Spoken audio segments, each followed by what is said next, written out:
Welcome to the Cibolo Creek Conversations podcast. I'm your host, Paul Wilson, here with my good friend Wyatt Marchant. How are you, sir? I'm doing well, sir. How are you? I'm doing well.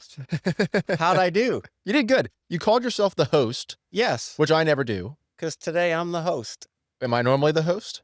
Of course. Oh, well, that's the only difference I saw, at least. Okay. So for those of you who this may be your first time to listen to our podcast or watch it, Wyatt's typically the host and starts off with our greeting. Yes. And then the one time in the past that I tried it, evidently I butchered it. So I've been practicing. It's a tough job to And get. yeah.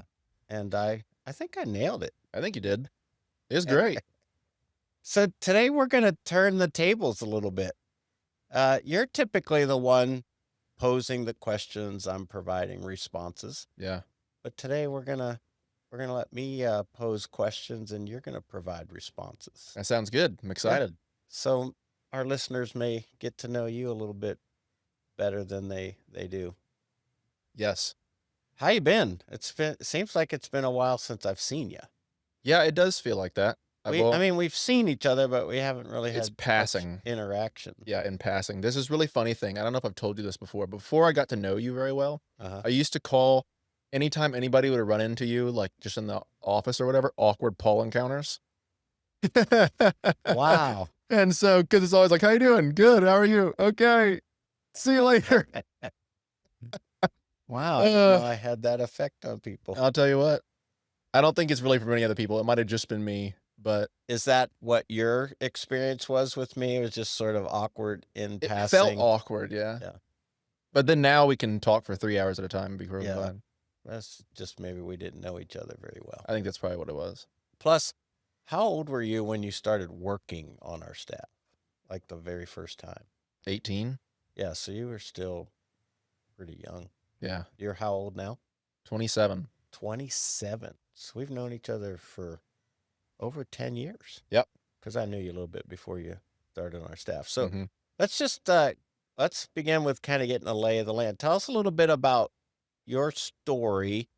And we'll start with, you can start where you want, but I'm interested in how did you end up at Cibolo Creek Community Church? Like, what was the situation for your first participation? And then what brought you back? Yeah, so I ended up at Cibolo just getting invited to something in the student ministry by some friends. Oh, okay. Corbin Gilmore and James Lucy Yeah. invited me to some events and ended up hitting it off with the then student pastor, Nathan Bryant. Yes. At first I didn't like him, which I think is everybody's experience with Nathan Bryant.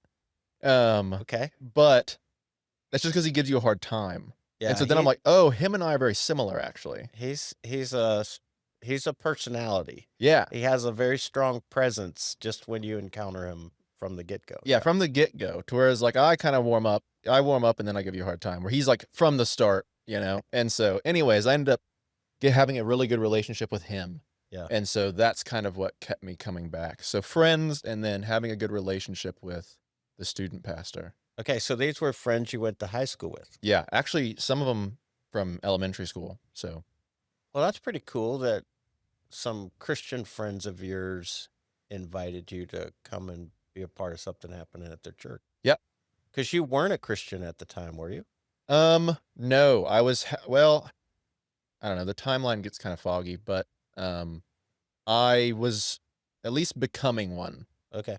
I was on my way at the very least. Now, you're an only child. I am an only child. Did you grow up in a family that went to church? We were creasters occasionally. We were bad creasters, which is already bad. You were bad creasters. Yes. So you went to Christmas, you went to Easter occasionally, not... Yeah. Okay. Yeah. And so, yeah, I didn't really have a whole, and like I knew we were Christians, but I didn't really know why. We never talked about it. Okay. Like I said, occasionally we would go to church, or I'd get drugged to church by a friend's mom. Yeah. And so, yeah, I wasn't really a Christian, but. Okay. Do you remember anything that Nathan gave you a hard time about when you first met him? When I first met him, no, Oh. but I ended up dating somebody in the student ministry, and he loved to bring that up in front of everyone. So that was the worst. Nathan was a really, really effective student minister. Yeah. One of the finest that we've had at our church, and had a wonderful influence. A lot of kids responded to him, and um, I always appreciated him. Yeah, Yeah. Yeah, he likes to go deep on things, yeah, and so do I, and yeah. so He's very intelligent. yeah. I used to always pick that up when he would preach in our Sunday services. You could tell he had a great mind. Mhm. Um, what was it about Nathan that you connected with? Kind of that, like, um, at the time, I might not have been able to articulate it, but one, we were very similar. Right. So, like, just our personalities are pretty similar, in some ways. And then also, like I said, he likes to dive deep, and so, like, I'm someone who's gonna be asking a lot of questions, Right. and especially around that time, I was asking a lot of questions. Sure. Now my questions are way deeper, but for at the time, before I was really a solid Christian, I was asking a bunch of questions, and so even just listening to his sermons and talking with him, I knew that was somebody that I could probe with whatever question I had, Yeah. and he'd be able to give me a good answer. Oh yeah. Yeah. Um, and then he also took a liking to me as well, and so we got lunch and coffee a lot, Okay. which he did with a lot of students. But Yeah. so, anyways, we just always had really good conversations. It's very similar to like you and me's relationship. Like we can have really good conversations, and so I could do the same. And I do that with him now. Yeah. I'll call him up and we'll Yeah. debate something or whatever. Right. And so that was a big piece of it. So when you look at like student ministry from your experience, um, it was more of the content and the relational dialogue than it was maybe like the pizza and the games and the events. Would you say that's I true? liked that stuff, and I liked being with my friends. Yeah.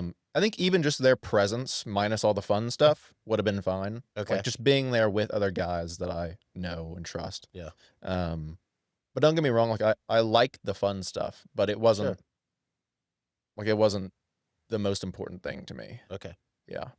So again, you were kind of beginning anew with an investigation of your faith and what you believed. So what were some of the compelling ingredients that led you to a decision to place your faith in Christ and begin to follow him?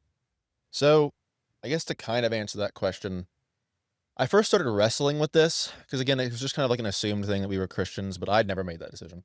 And so I first started wrestling with it uh, in conversations with my grandpa Dean, who also goes to Cibolo, Yeah. so listeners might know him.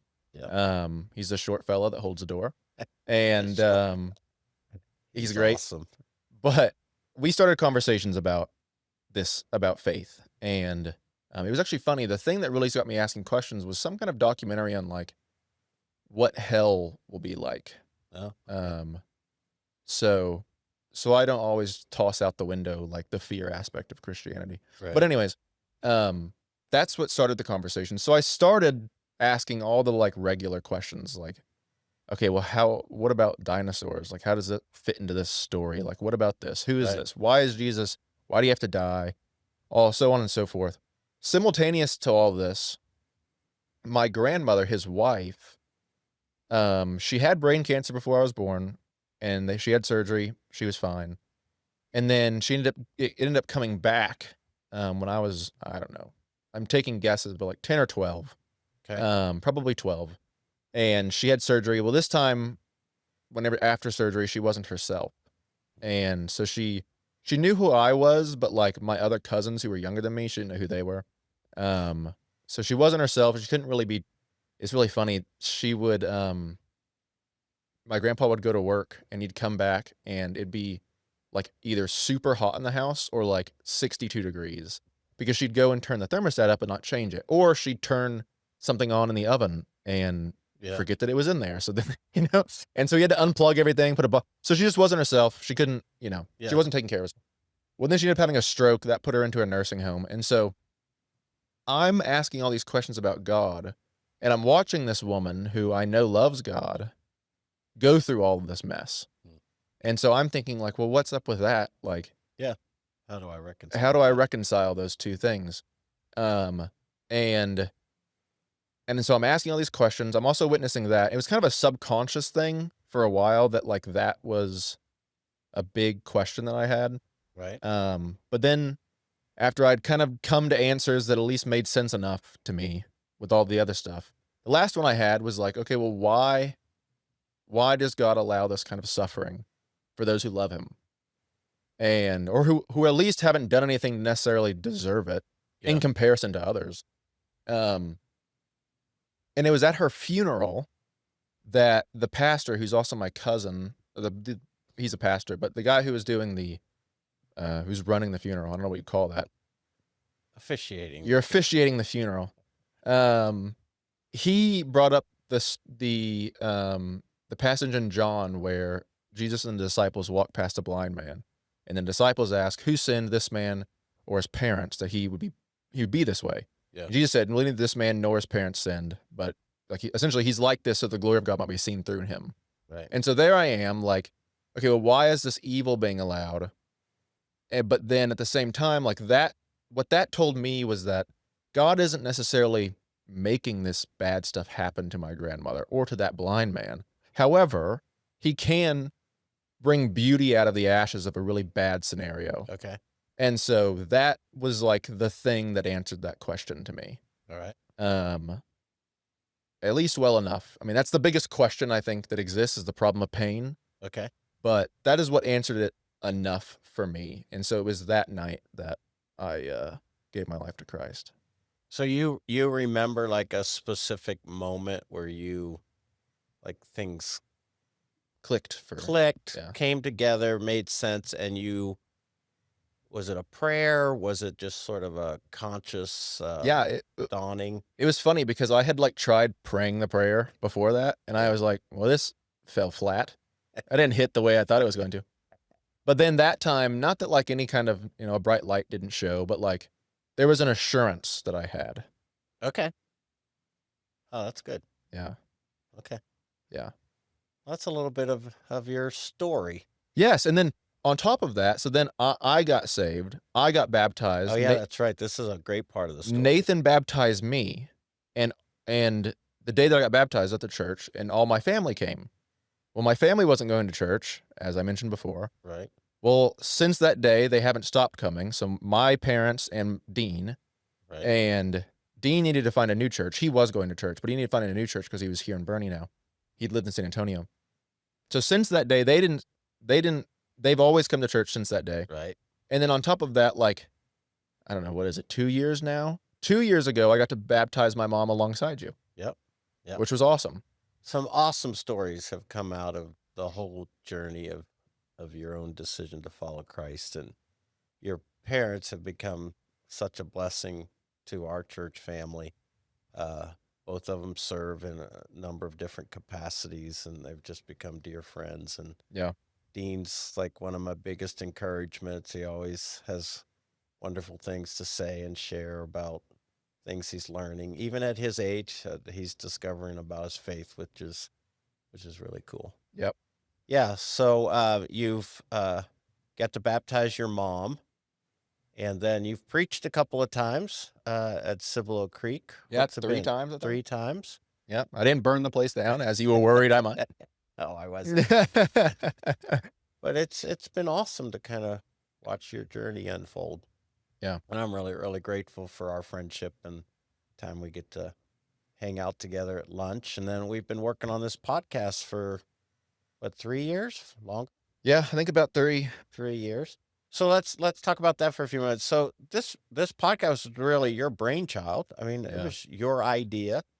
You pitched it to me. I was kind of reluctant initially just because I saw it as another thing I had to try to Uh-huh. put in my schedule. So tell me, why were you interested in doing the podcast? How did you end up coming to the format that we ended up adopting? Tell us a little bit about that for you. So I'm a big podcast guy. I listen to a ton of podcasts all the time. Probably too much. I probably need to work on the amount of time I spend in solitude. But I'm a big podcast guy, and something that I was kind of noticing was that there wasn't a whole lot of there's some now, but there wasn't at the time, there wasn't a whole lot of like conversational faith podcasts. Um, there was a lot of political podcasts, and the guy might be a Christian or the girl. And then there was a lot of podcasts by, say, pastors, but they were all very like rehearsed. You could tell they were obviously like reading off of a teleprompter. Or something. It's like it's quick. Here's a 15-minute Yeah. thing on leadership in Christianity or something like Right. that, Right. which is great, but it's just not my vibe.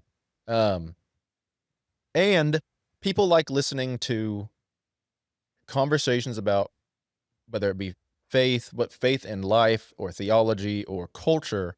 But they don't know who necessarily to trust.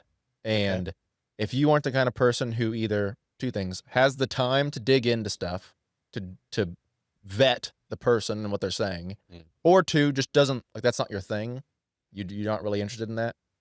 Um, then it can be difficult to find somebody that you trust, and you might just be listening to somebody who's completely doesn't know what they're talking about. Not that we necessarily do, but Right. so I was thinking, like, okay, well, who better than to listen to your pastor talk with somebody about these things? Another thing, so the trust element, the conversational kind of faith podcast, and then two or three, um, you only have so much time on a Sunday morning to dive into stuff. Right. And there was a lot of things that I'm like, well, that could be talked about a lot more, and people probably want to hear a lot more. So also just kind of expanding out Okay. what people are actually able to get out of Cibolo Creek content wise. Right. Because I'm not a huge like. It can be hard. If they only come to church on a Sunday morning and they don't get anything else, and they're listening to something else, and who knows what that is, and it's like, well, why not provide something of Okay. value to them? Yeah. You know? So expand a little bit on what we're able to tackle on a Sunday morning. Yeah. Was all the back room part of creating a podcast, was that a learning curve for you, or did you kind of already have an awareness of how to do all that? I mean, I knew I needed a camera and a mic. Well, we started off with just mics. But then Yes, I'm we like, did. cameras would be better because the YouTube is a bigger. Everybody's on YouTube Right. of all ages. Right. And I love watching. And so, no, I had to kind of learn it. Like, I still don't understand lighting very well, like, but it works well enough. Right. And so, no, I had to learn a lot of that as we went. Right. Because we started off in the room behind me with Yeah. some bad little cameras that were really up close, and it was very clunky. And now it looks great. Like, so. Well, one of us better than the other. Well. Yes. No, it's been fun. Like I said earlier, I was a little reluctant when you brought the idea up because I thought it was going to be, just more time I was going to have to spend Yeah, creating laborious. content.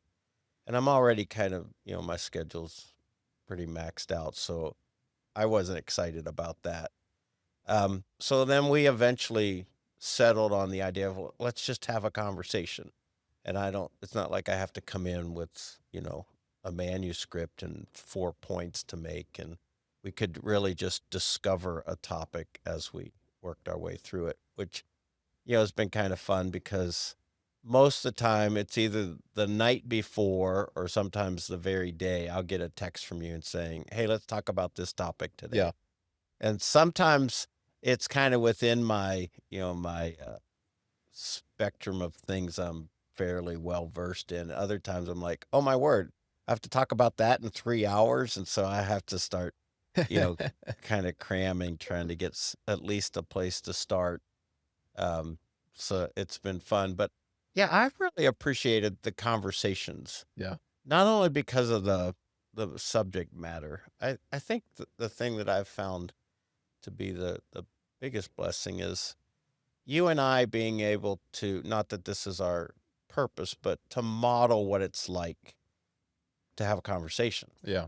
And because there are things that you and I don't agree on. Mm-hmm. And yet we've been able to sort of banter back and forth on those differences without, getting mean or with disrespectful or, all worked up. And Yeah. I really appreciate that. Because that's kind of my personality. I hate I hate arguing and fighting about stuff. And so, I think it's just been a really refreshing format, at least for the two of us. Yep. We always joke about, the two listeners that we have, but Yeah, yeah. the people that I talk to that tell me that they listen to the podcast, I think that's one of the common themes that I hear is they just appreciate that it's a conversation and not some sort of, you know, teaching hour or Yeah. something like that. Well, and that's what I listen to. So that's what I wanted to, if I was going Yeah. to create something, that's what I wanted it to feel like. Yeah, and one of the interesting dynamics of our conversation is that there's like 40 years difference between the two of us. Yeah. I'm not quite ready to say I'm the old sage, but I'm older, just have been down the road a few more years than you. It's helped that so we've been doing this for 3 years, so, what's that? 24, 25, or 25, 26, 27 for you. We teased you about being a bit of an old soul. Hmm. So I think it's helped that the the conversation with you has come from a place that you're very aware, informed, you're very well read. And so it's not like we've just been making stuff up. Yeah. It's come from a place of substance. So um, you know, again, being reluctant initially, I've really come to appreciate it. I'm glad that we do it, and it's very it feels good when I talk to somebody who says they really enjoy the podcast. Yeah. Same. Because then it makes me feel like I'm not, we're not just wasting our time over here. Yeah, exactly. And the cool part is that the episodes will live on like forever. So like they're not going to time out, you know? Right? And so even if in the beginning there's only both of our moms listening to it, people can still go back and listen to them, Right. and they'll kind of live forever in that way. Do you have any stats about what our listening audience is by way of how many people participate? Do you have anything like Yeah, that? like whenever I'm consistent in posting, we get a lot more listens on this than we do the sermons. The sermons from Sunday mornings. Yeah. Yeah. Just because they're topical, and I try to make it attractive on YouTube. So Right. YouTube is really where we have a lot of more growth. Now, whenever I'm not consistent, it goes back down. Yeah. But um, And yeah, we haven't been very consistent the last several months. yeah, A lot going on, but well, thank you for initiating the idea and getting it started, and um, we'll see what the future of it looks like. But I think for me personally, it's been time well spent. yeah. I've really enjoyed it because like we'll have conversations here, and then you know time will pass, and it'll give me the opportunity to think about things more deeply, and all just because we filmed this, and so like I'm personally growing Right. as a result of these conversations. Yeah, I actually would say it reverse. When you throw out an idea, it gets me thinking about like, no, what do I really believe about this, or what Yeah, do I yeah. really think about this, in anticipation of having to share some of that. Yeah. So let's talk a little bit about this idea. This 40 years difference between us. Um, we're different generations, different experiences. I grew up in church. That wasn't necessarily kind of a central experience for you. So I think we've discovered in the past that you and I look at church a little bit differently. Mm. We share a lot of similar thoughts, but there are parts of church life, the church world, that we might see different from each other.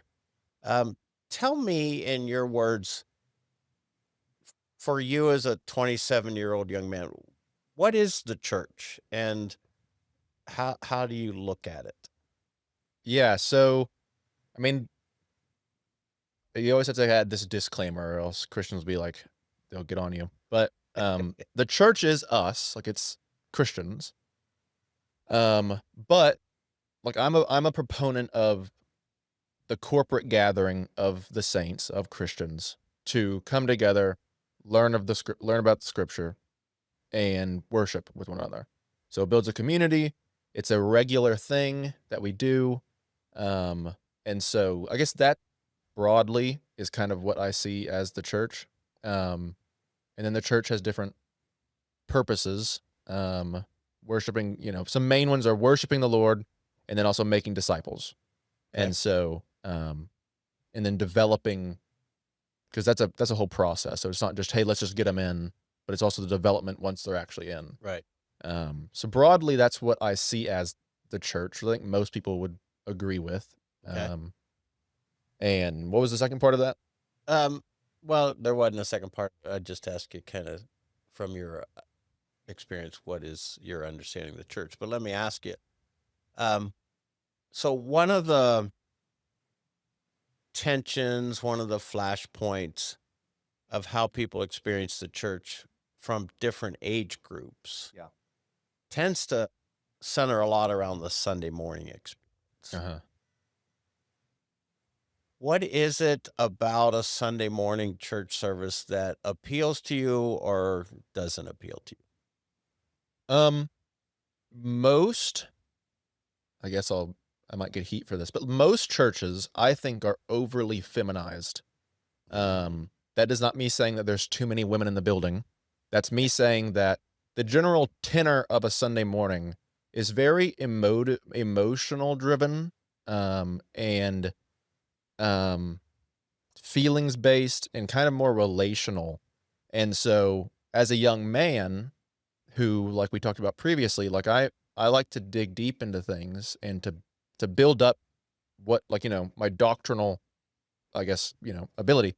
Right. Um, I feel like a lot of that is missing, and that's everything from like the worship songs themselves to the teaching to just the general feel of everything.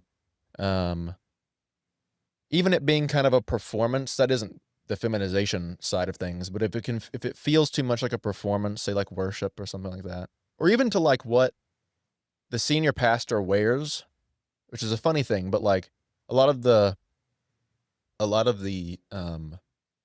particularly like the more mega church pastors, the more famous pastors, they're like 50-year-old dudes dressing like they're 18. And I'm like, what are you doing? Like, I want my pastor to be like a man, like a man, like I want him to be kind of manly, you know? Okay. I don't know. I don't like that for some Yeah. reason. It makes me suspicious.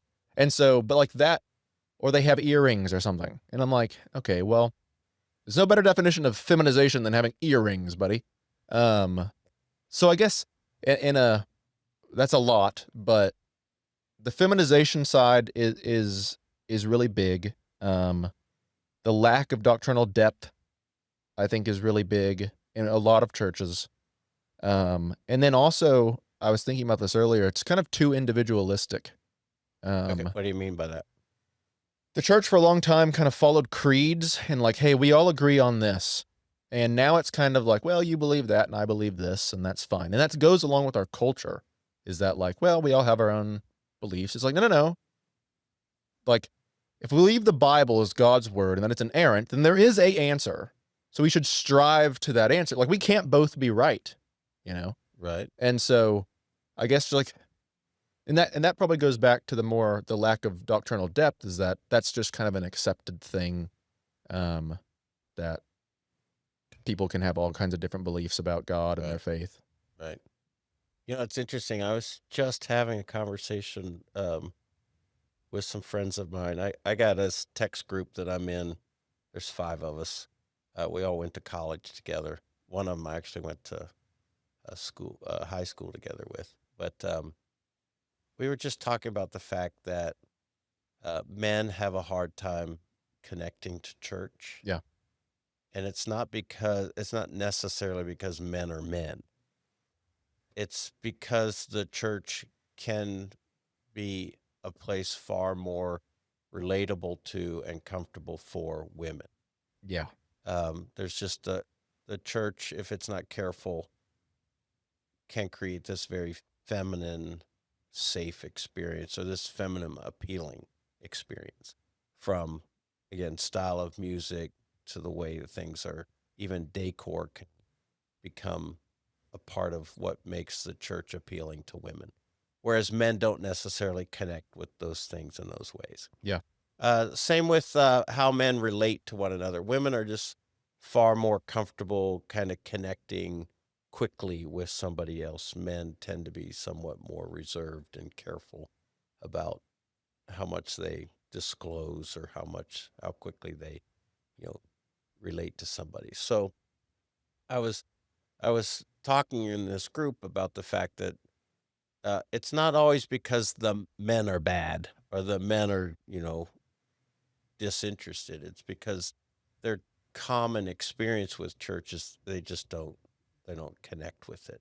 Yeah. Um, and I ended up talking about some of the things that we've done at Cibolo to try to remove some of that uh,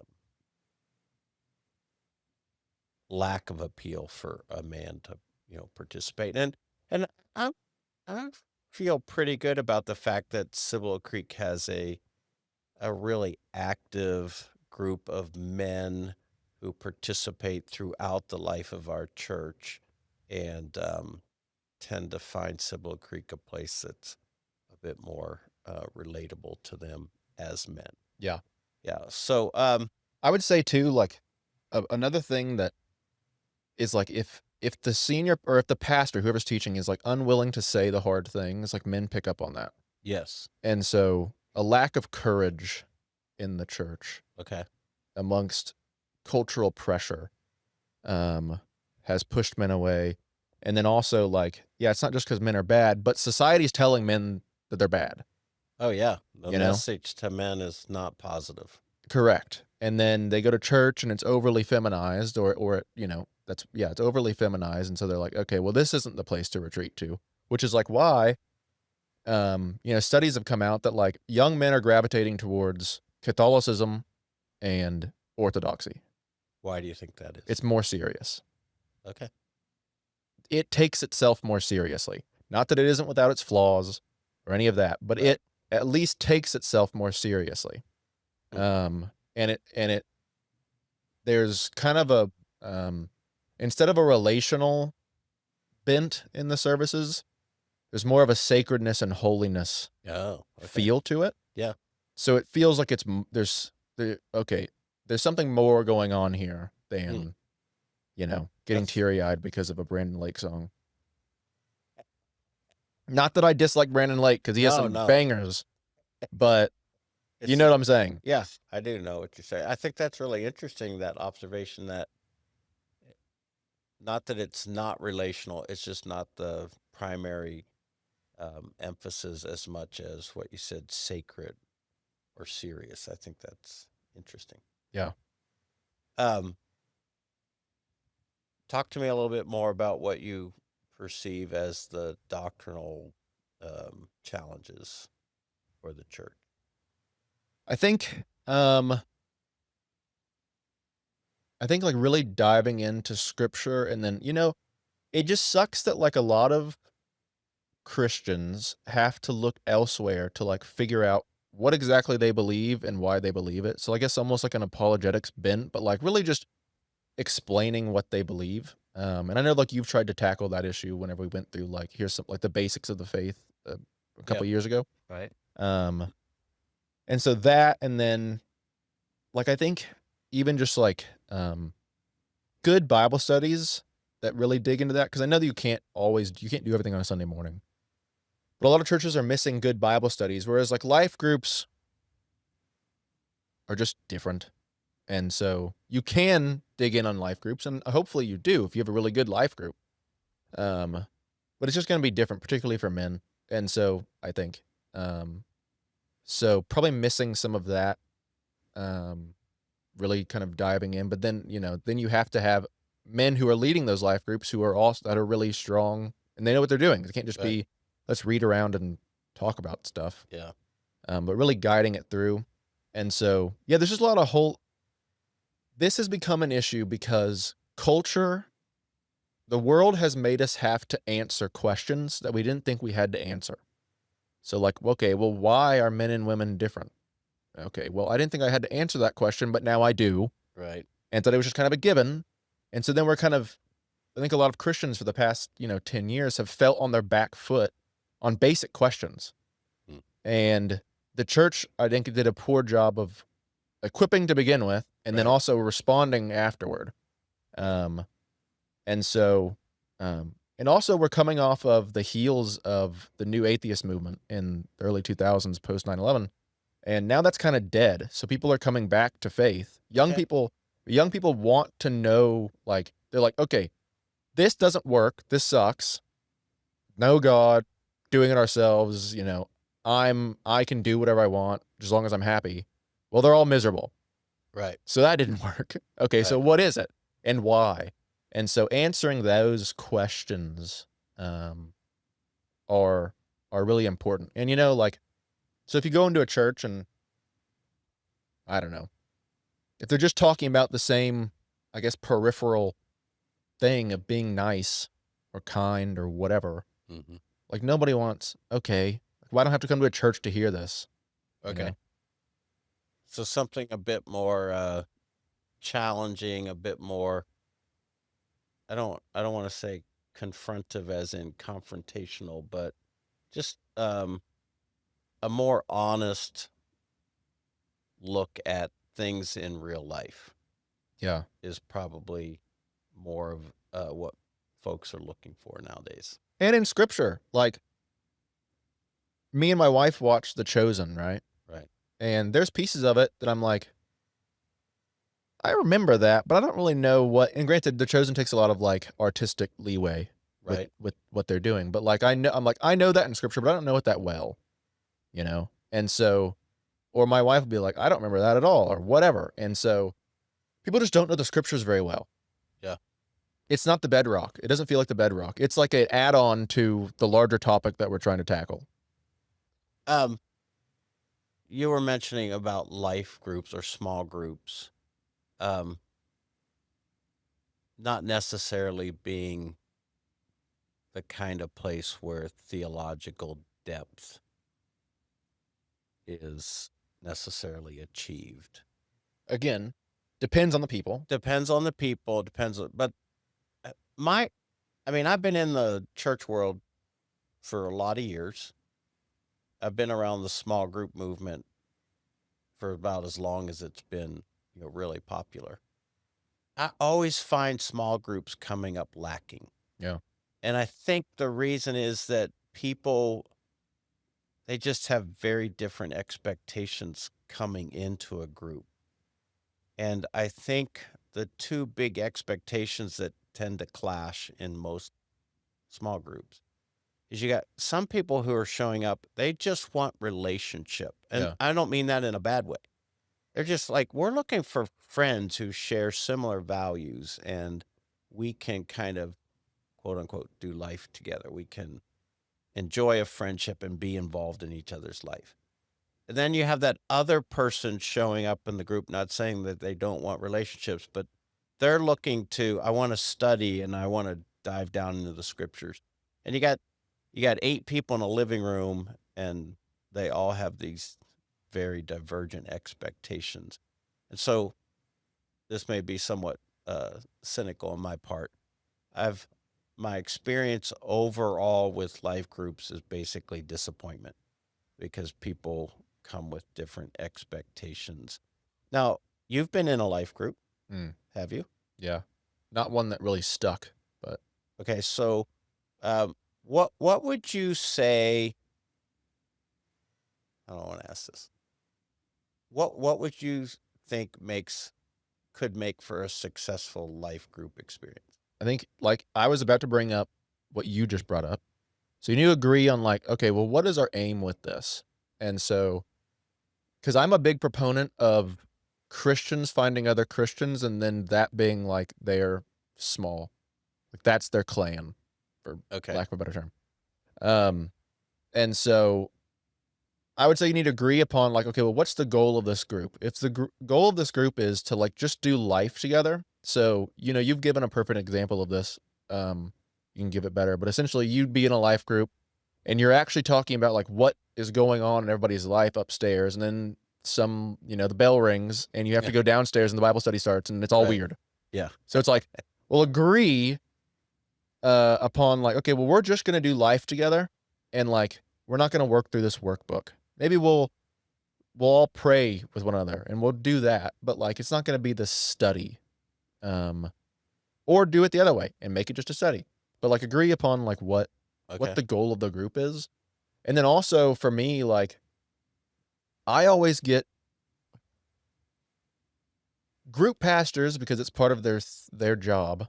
This is not a target at anybody, but they always like to put people in specific groups based upon age or life stage, which makes sense.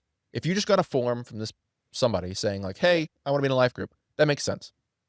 But like I don't necessarily care about just being put into a group of people that are my age. You know, Right. um, if I say I want to be in a life group with these people and they're older than me, I don't. You either let me do it, I'm going to do it apart from your ministry, one or the other. Right. And so, um, I like multi-generational stuff, Yeah, me so too. allow the groups to really choose that. Don't be a stickler on Okay. those kinds of things. Yeah. Now, in the past, you have you've had this very strong opinion about the value of people sitting around a table eating together. Yeah, yeah. Tell me where that comes from. You know, I think it's just kind of one of those things that's etched on our hearts that sitting around a table eating is like where community and conversation happens.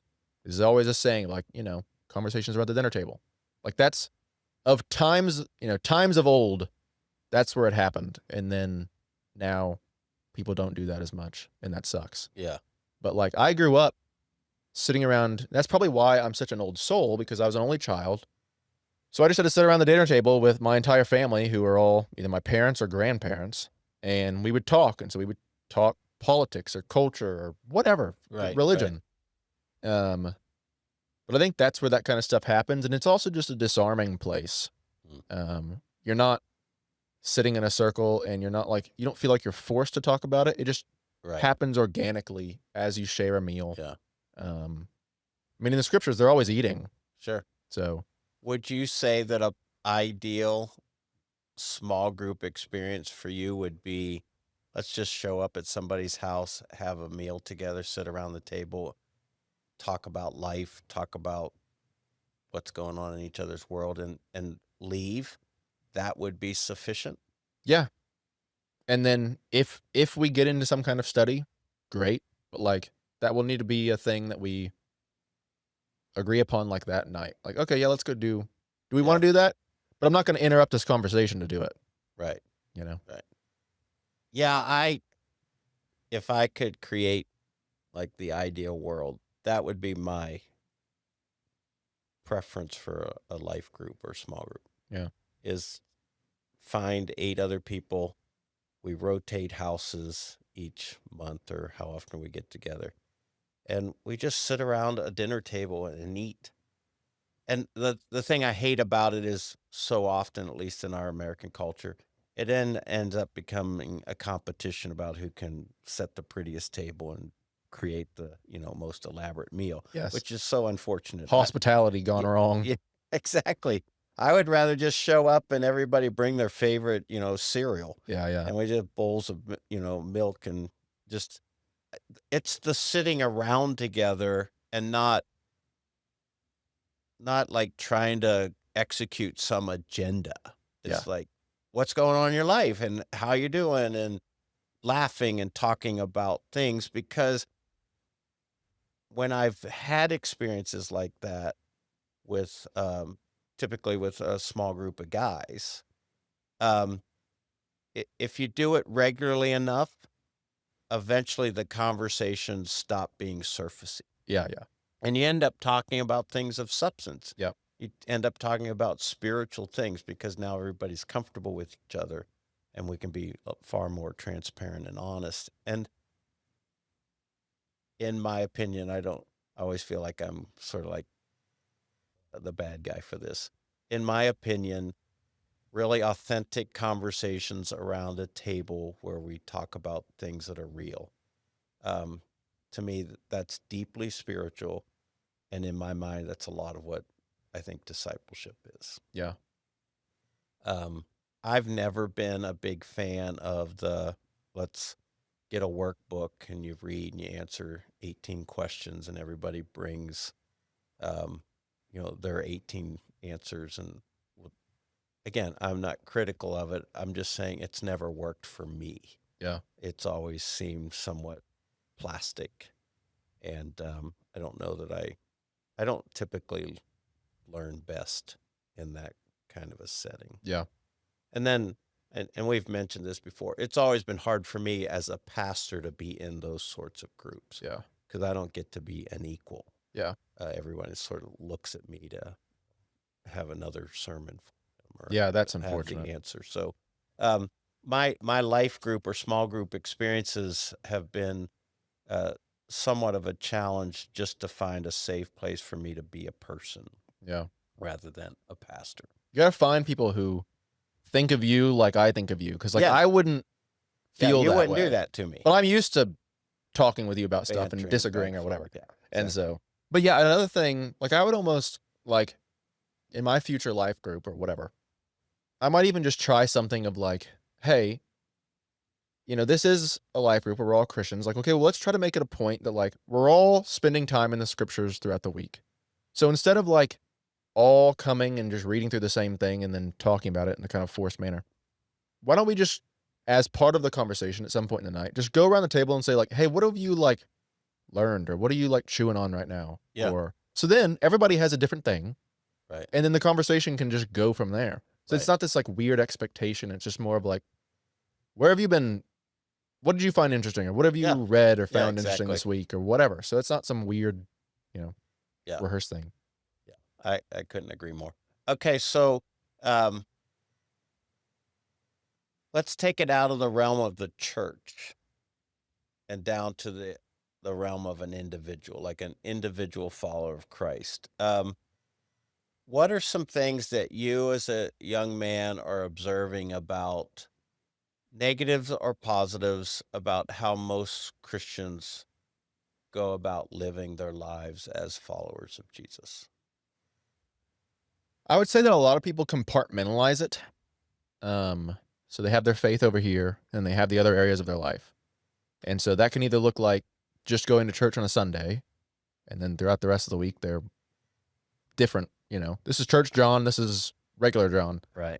Or they even compartmentalize it throughout their day. So, like, well, in the morning, I'll read my Bible, but then again, the compartmentalize Yeah. continues on. So I see a lot of that. Somebody who's even, I mean, I'm guilty of that sometimes. I think we all are.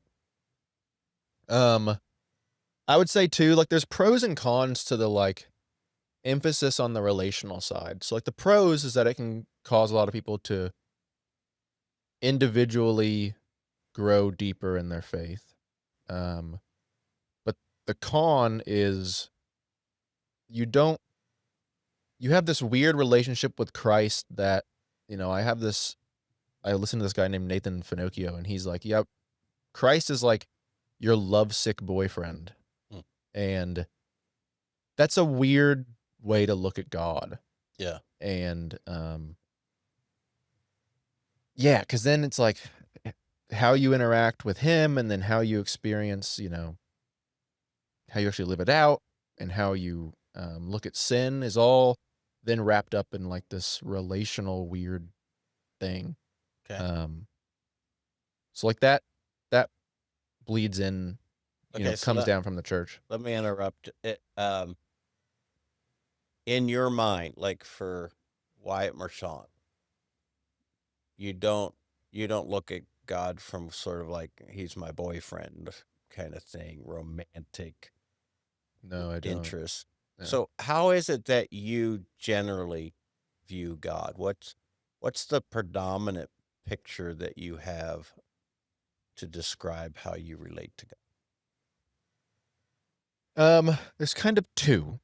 So father and king. God? Okay, that's interesting. Um, but even father has um a more reverent feel to it. Okay. Now, whenever I've, fallen away for some time and I come back, I know that God also has the very warm, embracing side to him, and I'm grateful for it because I'm always having to come back. Right. But generally, the thing that makes me come back it is a fear of it's a out of, it is a fear of some kind, not just that, like, yes, I also want to experience God's love, but, like, he's also my king, and I've chosen to follow him. I am now his servant. Right. So, I had, I got to we get to choose whom servant we want to be, and I chose him.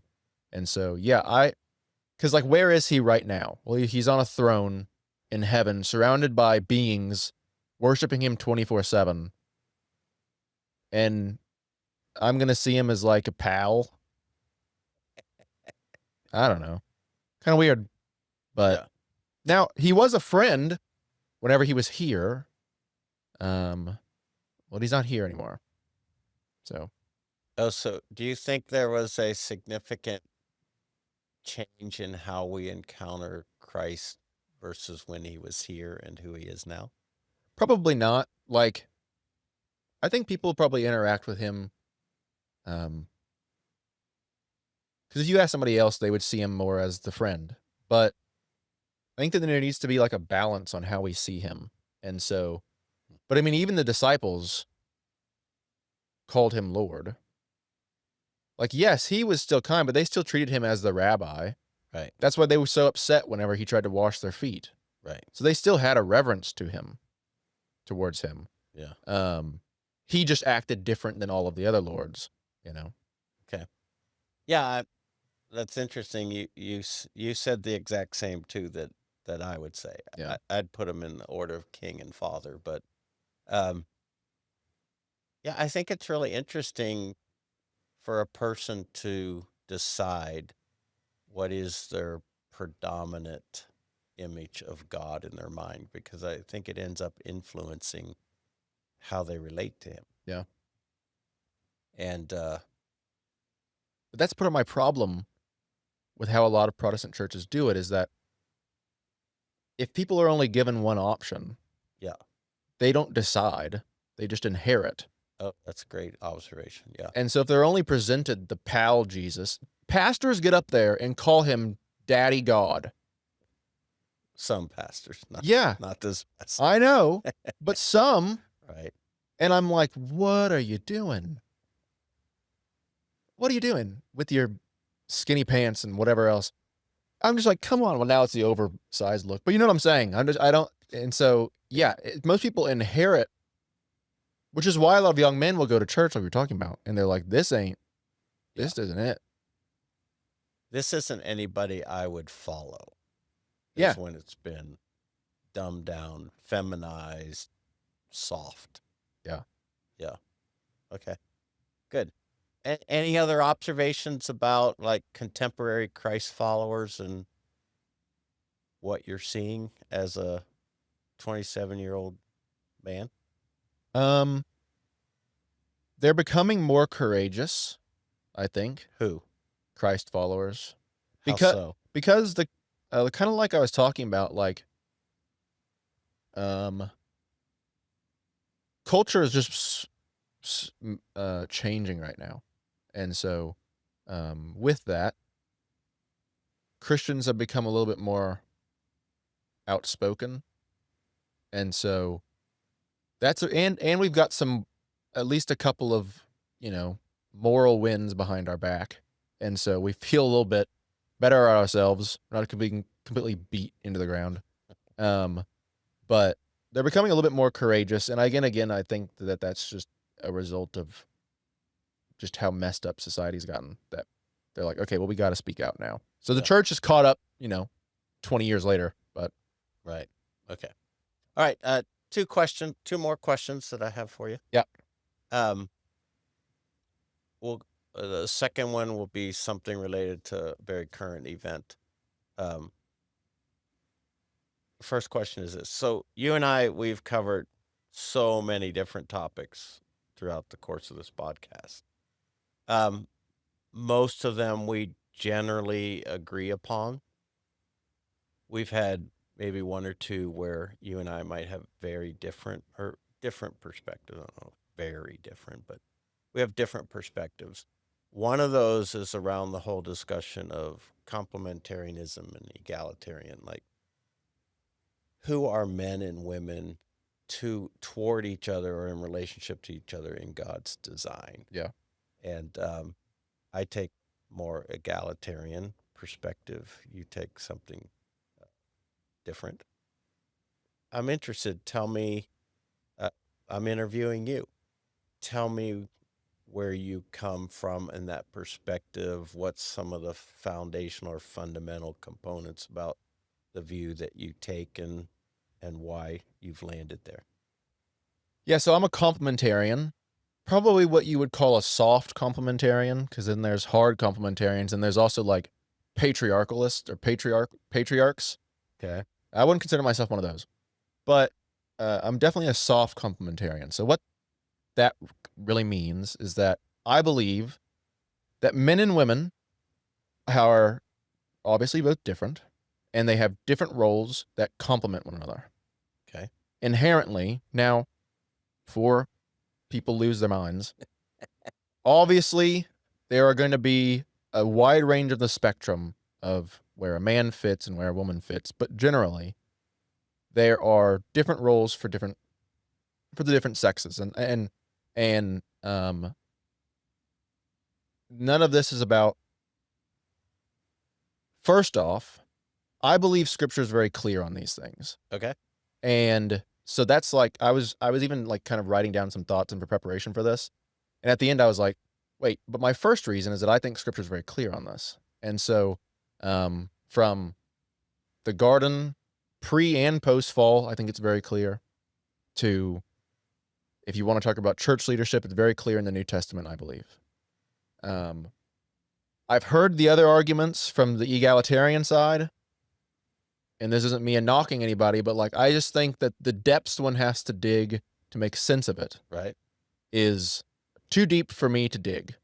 Um, and so I'm also my theology is a very conservative one in that I have a play it safe theology. If You it's do have a play it yeah, safe? yeah. Oh, okay. Like if it seems clear, then I have no reason. I've unless there's overwhelming evidence to the opposite, I have no reason to think otherwise. Okay. Like who am I to make that Yeah. call? And so, yeah, I think scripture is very clear on this, and it's a role based way of looking at it, where one is not necessarily better than the other, but they're just different.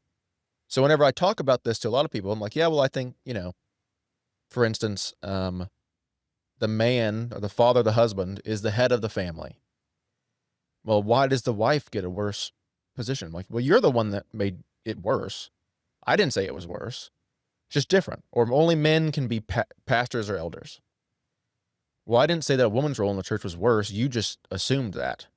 Okay. And so, and honestly, I think I have so many thoughts on this, but It's kind of fun to watch you squirm.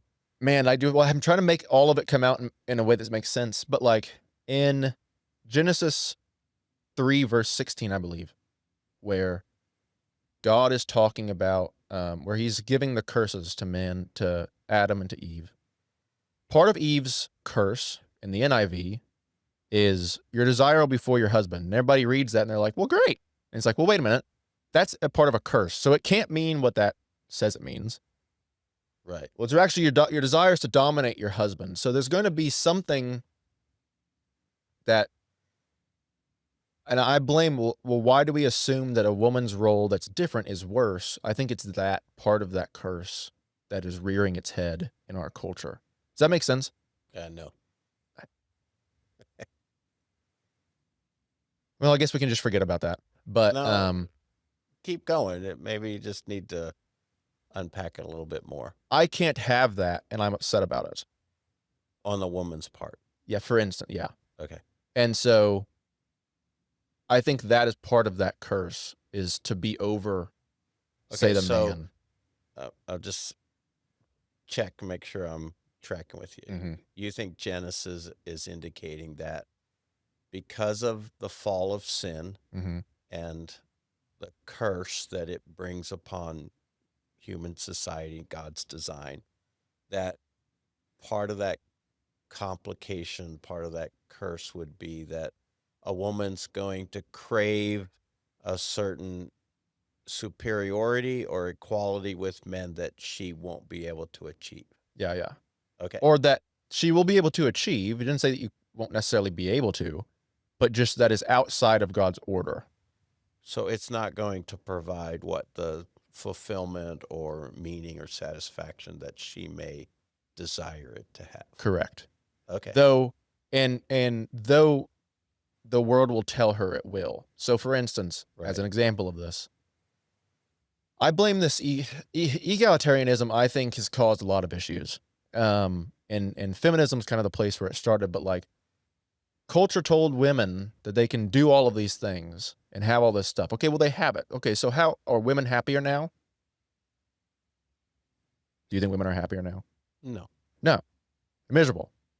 So having it didn't help.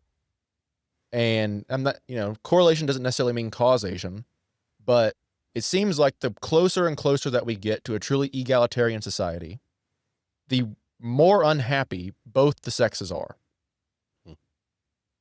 And then it just causes all kinds of other issues. So, like, where does the feminization of the church come from? Well, and so, and also, I think that the egalitarian thing, like, if men and women can do any role, doesn't matter, just fill a slot. Well, the transgenderism thing sure starts to make a lot more sense.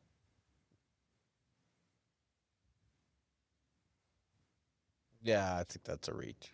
Maybe.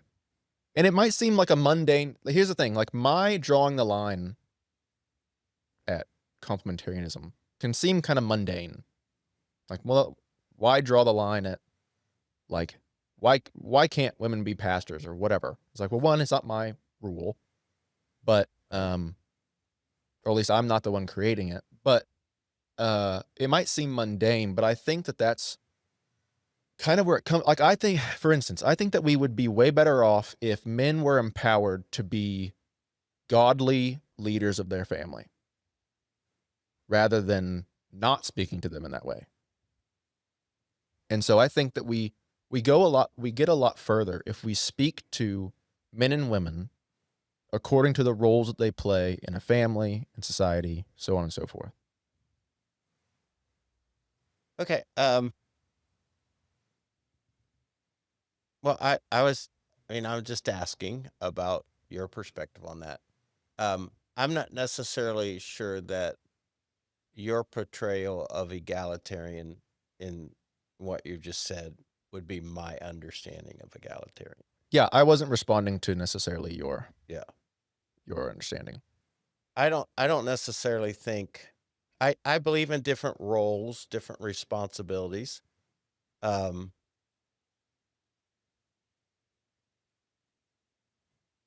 I believe that I believe gender is a design of God, both male and female. I guess the part I strive for in egalitarianism that I don't find in complementarianism is um, different roles, but not different value. Mm-hmm. Like for some reason, the camp I've come from or the conversations I've been in about complementarianism, I keep seeing this like one over the other. And that's the part that I wrestle with the most. Mm-hmm. Um, I see, regardless of different roles and responsibilities, a value and an equality to both of those roles functioning well and being fulfilled in order for the whole to work. Uh-huh. Does that make sense? Uh-huh. So, um, yeah, I'm, uh, where part I'm trying to say is there's parts of complementarianism kind of in its kind of traditional packaging, I think violates some important values that I see in the scriptures. Uh-huh. But those values that I see in the scripture, I think at times you might portray as, well, I have to dig too deep to find those. I have to work too hard to make those happen. therefore they're not self-evident, therefore I don't necessarily embrace them. Uh-huh. Does that make sense? Yeah, I'm I am suspicious that even subconsciously, in order to make the egalitarian thing work, we apply it and then do the work to justify it. Oh, okay. Not necessarily what I'm saying that you're doing, but I Yeah. feel like for a lot of people, um, that is what happens. Okay. So you're thinking maybe a lot of egalitarianism is built on, I want these things to be true Yeah.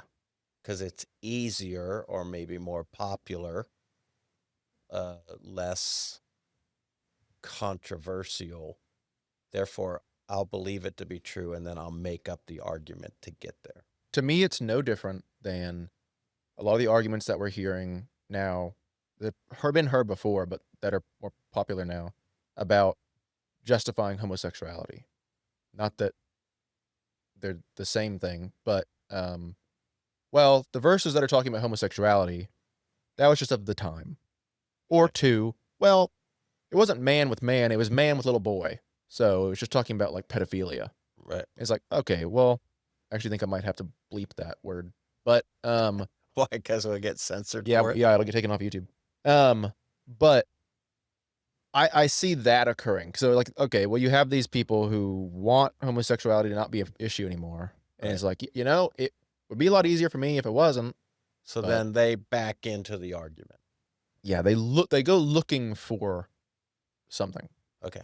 Yeah, Okay. Interesting.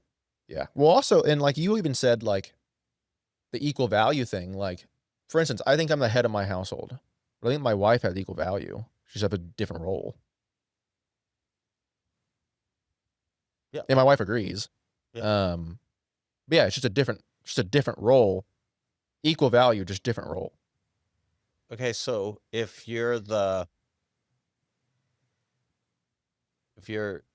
head of your house, then what is she? Um, I don't really know the name for it, but Okay. what I mean by head is like whenever Eve ate the apple and then gave it to Adam, God immediately held Adam accountable for that. Both of them were punished, given Right. the curse, but he immediately went up to Adam and was like, "Yo, what the heck, dude? Like, you know, it's not what he said, but he was the He one that might was have. he was the one that was held accountable for such a thing." And so in that way, like I feel like you know how you know the verse that says that like teachers will be held Yeah. to a James. higher account. Right. I kind of see the same thing for like husbands and fathers of their household. Okay. Um, Now that isn't necessarily clear, explicitly said in scripture. Um, but the training up your child in the way that they're supposed to be, that kind of thing. Like, I feel like the father sets the tenor. Also, like stats end up bearing this out as well. So you see, if a child goes to church, the likelihood the rest of the family is going to come is like 13%. If the mother goes to church, the likelihood the rest of the family is going to come is like 30. If the father goes, it's like 90. Hmm. And so there is something that I think is reflected in scripture that I don't attribute to just the cultural time, that the man kind of points the way. That does not mean that he doesn't listen to his wife or any of those things, but like when it comes down to it, someone's got to make a decision, and if they don't agree, someone has to. And I think Timothy Keller kind of made this argument, like if someone has to make a decision, I have to. I don't like that necessarily, because then I'm held responsible for it. Right. Like it's a heavier burden sometimes. Um, but I think that men should carry the heavier burden. Like we're here to do that, Sure. you know? Okay. Yeah. I mean, everything that you just said, I, as more egalitarian, I wouldn't disagree. Yeah. I think I think the place where maybe egalitarianism gets dinged, in my estimation. I think at times it gets portrayed as somehow making men less so that they are equal with women. And I'm not interested in that. I'm really about how do I take both of these genders created in the image of God to be their strongest best, that a man is all that God created man to be, and a woman is all that God created a woman to be. And then in an equality of worth and value, role and responsibility, together, that oneness is the best way to proceed. Uh-huh. And again, it's possible that just our experiences or our observation of like the common portrayals of the two different frames of thought are not necessarily completely well informed, accurate.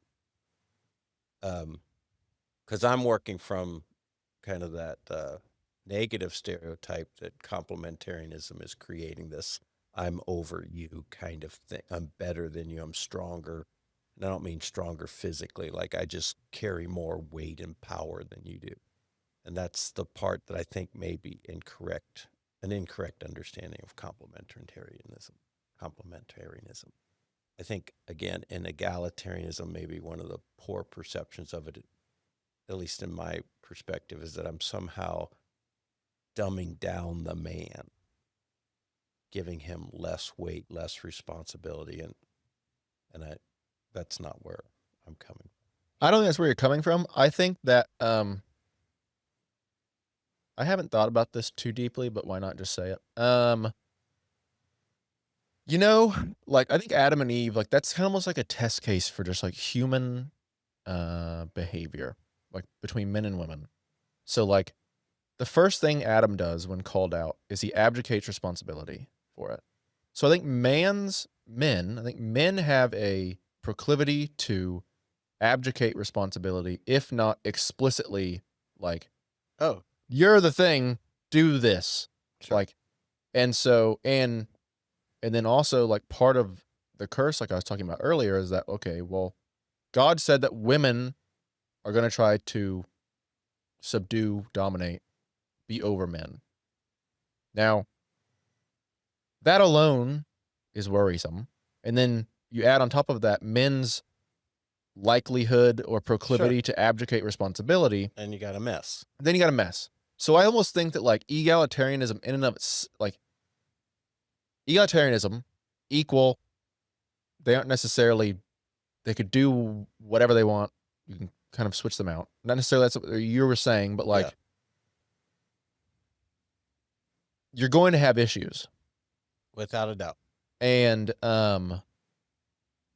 yeah, and so I see that being a big problem, and I think that it's going to happen because of the man's proclivity, and then women's, the part of the curse is literally to do that. And so I mean, I don't know too many. How many times have you heard "happy wife, happy life"? A lot. Yeah. Does that sound like it's coming from a dude who's like really taking his responsibility up? No. No. But like that's just that's the cultural norm between most married Right. couples that I talk to. I haven't heard very many that are Right. different. Yeah, and that's again, I didn't come here to have this whole conversation, but that's why, at least in my inner workings on this, I do create such a importance on Genesis 1 and 2 versus Genesis 3. Mm, Like I I am trying I do see the fact that the fall complicated the design. It it uh, contaminated the original design. So I am very interested in the original design, and I have a strong belief in the redemptive work of Christ to restore that. So I think in my workings of how to try to make them both of equal value and worth is I'm trying not to only accommodate the realities of the fall. I'm trying to think in terms of the hope of the resurrection and redemption.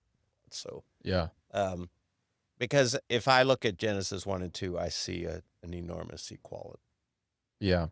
between the two. I still see a headship between the two, Okay. but I understand what you're saying. Yeah. And I would almost just look at it slightly different when we can end with this, but just like Yeah. the fall has just made the order that I see more problematic.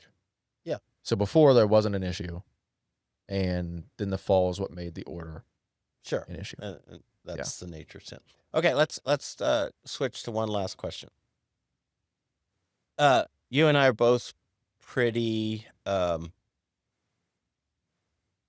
interested in culture, Yeah. things happening in our world. You and I, we talked a lot about people and voices that we really admire who speak to truth in ways that uh, are educational to us. Like we learn from these people. They're also inspirational to us in that they sort of inspire us to be more courageous or more uh, uh, bold in speaking to culture. And so yesterday, one of those voices was silenced in a very dramatic way, Charlie Kirk. Um, tell me, tell me your reaction to that. Yeah. I mean, at first, I'll be completely honest, it was shock and then um, anger. The anger hasn't really worn off, to be honest. Granted, it's only the 11th. So Yeah, on the 10th, Charlie Kirk gets assassinated. right. And then the next day is September 11th, Memorial Day. Yeah, And it's like, well, what a. And not even to mention, but over the weekend, we see that video of that woman who gets her neck stabbed yeah, in the train for no reason. yeah. And like, I've seen the whole video and it was just horrible. So you're feeling like this kind of perfect storm, It's just a perfect storm, man. things And coming together. yeah, and Charlie getting, because like Charlie was the epitome of like debating like honestly and just tackling through ideas. He wasn't a gotcha kind of guy. Um he was kind, and yeah, people didn't like him because of his views, obviously. But like he wasn't a hateful person. Right. And so like he was shot because of views that I hold and that you hold. And so, yeah, I mean, that sucked. And also, you know, he was 31. I'm 27. So, like, he started Turning Point when he was 18 as his organization. So I kind of came up with him, like, you Yeah, know, yeah, and like I have a brother-in-law who's younger than me, and like he watched his stuff. And, you know, he was huge, regardless of like your opinions about what he thought. Like, he had a huge cultural and political impact. And he was also just a good guy. He was a father and a wife, a father and a husband, and yeah, they they shot him because they disagreed with him. yeah. I I don't know if I feel. I don't know if my predominant feeling was anger. I mean, certainly I was angered by the injustice of that. I found myself, and this is typical kind of just of my personality, uh, kind of solemn, quiet, like, what in the world? Yeah, And I was really struck because I didn't know this until yesterday. I was struck that he was 31. I yeah, mean, so young, and yet had accomplished so much. Um, had really become a voice, you know, a cultural voice in our nation and somewheres around the world. And then, yeah, the injustice of, I mean, I've watched numerous of his campus appearances, and he's not mean, and he's not inconsiderate. In fact, just the opposite. He invites his critics, come to the microphone, let's have a discussion. And I've watched enough of them to see some people at the microphone just behave in absolutely ridiculous ways toward him when he's not in any way invited, other than they disagree with him. They hold such, and then to murder him for that is very, very concerning Yeah. about what's happening in a culture of ideas and exchanges that's an option Yeah. in some people's mind. And then, it's 24 hours, but the amount of coverage about the celebration of it is just like sickening to think that's kind of where we are. Um, but I recognize that you guys are similar ages. I know that he's one of those voices that you had a tremendous amount of admiration for. I know a couple of the other voices that are people that you tend to appreciate and admire for their thinking and contributions they're making to culture. Um,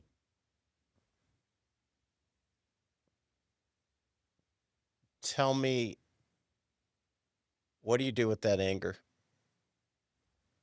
Um, it's only made me want to be like that much louder about what I believe and the things that, he died defending. Not just him because I held them before, but like Yeah. that mantle needs to be picked up by somebody. I'm not going to be the next Charlie Kirk, of course, but like, I think Hey, if by you by took the that beard off, put you in a grow suit. like 6 inches more. But no, like I think we all need to pick up like that. Yeah. Like it, instead of making us be afraid, it should give us that much more courage. Right. And so like it's a righteous anger that Hmm. should move people because it's just the how ludicrous our society has gotten, and then you start killing people, and yeah, like I guess the anger is just going to be put into being that much more unafraid to speak what I believe. Yeah. Yeah. I've read. I mean, I've certainly been following the story on social media and other outlets. It's been encouraging to see the number of people making commentary along the lines of, this should not silence us. This should embolden us. Again, not to be jerks, not to be, you know, not to become like them in uh, our form of attack, but certainly not being silent and speaking up and defending these really important principles of both faith and sort of the nature of American identity. Yeah. Um, it's a quote. This isn't word for word, but Orwell says that this is the part that's like really impacted me. It said something. He said something like, "The more a society devolves into lies, the more they'll hate the person who speaks the truth." Uh-huh. And I really think that really captures what was portrayed yesterday.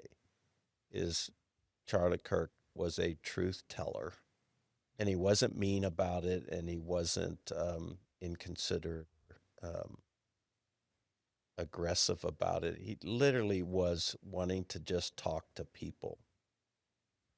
Um, but he was talking themes of truth to a world that doesn't want to hear it, Yeah. and it's just it's kind of unsettling to think that somebody thought that was going to be a victory.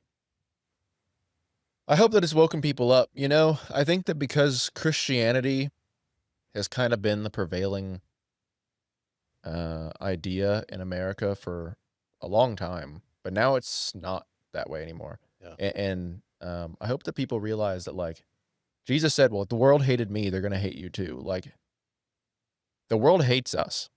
yeah, and they will kill our spokespeople. And so I hope that it makes people, and that doesn't mean that we should, again, like you said, become like them, but we need to keep that in mind, and like Charlie did, try to change people's minds, but also just be a lot smarter about, if you have kids, where they go and To school, where they go to school, or who they're learning from. yeah, who they're learning from, who they're hanging out with, who you're listening to. Yeah. Like, these people hate the things that we value. And I hope that people realize that this is not a game. Yeah. Yeah. Again, some of what I'm reading in response is that it's very much a wake-up call, even perhaps a line in the sand that again, very unfortunate, his loss, but his loss could in fact inspire a bit of a movement of greater courage and boldness about things that matter. Because I think the last 10, 15, 20 years, there's been a certain amount of intimidation, and people have shrunk back and have felt, I'll just choose to be silent because it's safer. And I think what happened yesterday may have shaken a generation of people to say, no, that's not going to get us where we need to go. Yeah. Yeah. And what I'm worried about is that, they killed the nice guy. Yeah, exactly. And it's like, well, what if the next guy ain't so nice? And there's a lot of people out there that are angry, and they don't have the, I guess, wisdom to not act on it like I do. Yeah. Yeah. Oh no. The next couple of weeks are going to be very interesting to the backwash of this. Yeah. Good and bad. It'll be interesting to see what happens. Because, like, man, like that woman on the train, like, that was already enough. I was already like, why? How can we be in a place? And then not only that, there were grown men sitting around her that did nothing. Yeah. What? And then they kill Charlie, and it's like, oh my gosh. Yeah. Something's got to change. Something's got to change. Well, thank you for letting me interview you. Yeah, thanks for dealing with all of my very sporadic responses to some things. No, it's all right. Just trying to fit it all in without it being 4 hours long. Which has always been our struggle. Yes, that I've never cared about. Well, thank you. I appreciate it. Appreciate your friendship and appreciate your heart. Yeah, appreciate you. All right, everybody. Thanks for listening today. We'll see you next time on Cibolo Creek Conversations. Nailed it. Did I nail it? All right. We hope you enjoyed this presentation of Cibolo Creek Community Church. If you did, please consider supporting the ministry of our church. Your donations make a difference. To check out more resources or to share a gift, please visit us at cibolocreek.com. Thanks for listening.